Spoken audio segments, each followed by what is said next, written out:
To fix the Bosch Dishwasher E02 error code, it is essential to understand the meaning, causes, and solutions. The E02 error code indicates a problem with the dishwasher's water filling system, specifically a faulty water level sensor or a malfunctioning fill valve.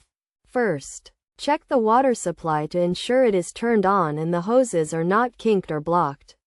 Next, inspect the water level sensor, located at the bottom of the dishwasher, for any blockages or debris.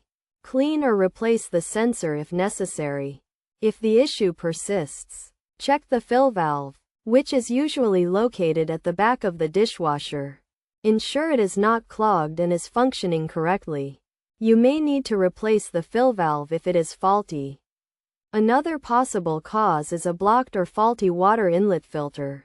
Check and clean the filter to ensure it is not clogged. In some cases, the E02 error code may be caused by a software issue.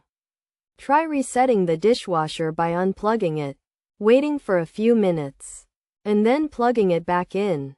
To prevent future occurrences, regularly check and maintain the dishwasher's water filling system, including the water level sensor, fill valve, and water inlet filter. By following these steps and understanding the causes and solutions, you can effectively fix the Bosch Dishwasher E02 error code and ensure your dishwasher is working efficiently and effectively. Regular maintenance and prompt repair of issues can help extend the lifespan of your dishwasher and prevent costly repairs.